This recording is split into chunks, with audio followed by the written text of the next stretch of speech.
Hey everyone, Sarah Squires here, the Narcissistic Abuse Recovery Coach. Hope you are well. Welcome back to day 2 of the 6-day challenge to reveal the real you. Yesterday it's a difficult challenge because it really involved you sort of taking stock of where you are, which can be hard because you kind of plod along and sometimes forcing yourself to see the reality. It can be difficult, but it's also very powerful at moving you forward because once you know where you are, then you can make real efforts to change. And that's what yesterday was all about. But anyway, on to today. Today is all about educating and empowering. And I don't mean that in any way condescending.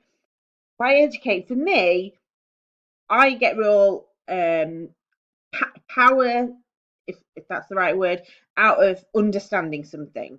They say knowledge is power, so I like to understand everything. I like to know why, what, where, when, everything. And you may be the same.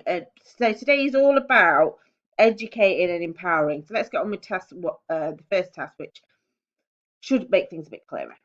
So using yesterday's love map, you should have started to see some patterns. Maybe you're attracted to men in power, or maybe you find that you give all of yourself to a relationship in an attempt to fix someone, or perhaps you just don't know how to say no and often end up feeling walked all over. Like I said yesterday, if something happens more than once, it tends to be a pattern.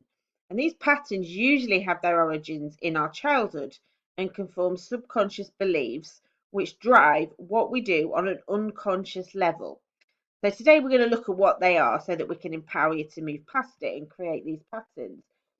Essentially, with your subconscious mind, it holds all your memories. It holds everything that's ever happened to you, and it stores it in particular ways. And the ways in which they're stored impacts how you respond to things today on a subconscious level. Consciously is things like um, uh, picking, going to the supermarket and doing your shopping. That's consciously, you're consciously deciding what to do, deciding what to wear. You're consciously deciding that. Subconsciously is that drive that you do every single day, and you get there and you can't even remember the journey. That's your subconscious. You've just done it. Brushing your teeth, subconscious. Being attracted to someone, that's on your subconscious level. Okay, and that's what we're looking at. So now you've recognized the pattern, I want you to have a think about what the underlying belief might be.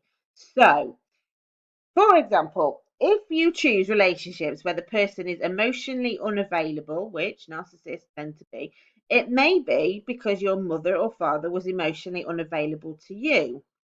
Therefore, you believe it's because you are unlovable. So your belief is that you are unlovable. So on a subconscious level, your belief that impacts all your actions is that you are unlovable. Or if you struggle saying no, it could be because you fear rejection, because maybe a grandparent rejected you. Therefore, you will do everything you can to keep someone happy, even at your own expense, so they won't leave you, because you believe that everyone will reject you eventually. So your belief is that everyone will automatically reject you. So that is your underlying belief that it impacts every decision that you make on a subconscious level. Okay.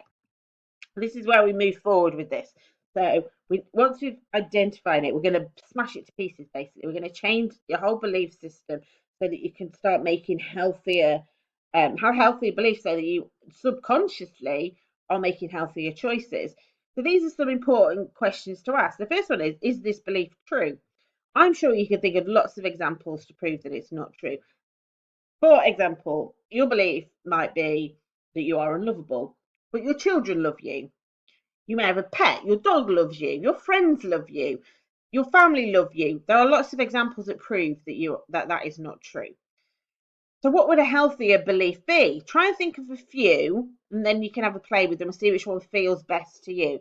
So it could be simple as I'm very lovable, or it could be I'm incredibly worthy. Whatever, just like I say, write them down, see what feels best to you. And then the next thing is how you basically embed that belief is to how can I prove that this belief is true? And look for lots of ways to prove this new healthy belief, because that is what your subconscious is always trying to do. If it has a belief, it views the world through that belief and tries to find lots of ways to prove that that's right. So you need to consciously look for ways repeatedly, and that will change the unconscious level. So if it's to do with being lovable, you can repeatedly say, Bailey, my dog, Bailey loves me. My parents love me. My brother loves me. My family love me. My friends love me. Consciously say those things and do this daily. So, what's the task for today? So, the task is to write up one new healthy belief and stick it somewhere you'll see it every single day, and then repeat it to yourself morning and night.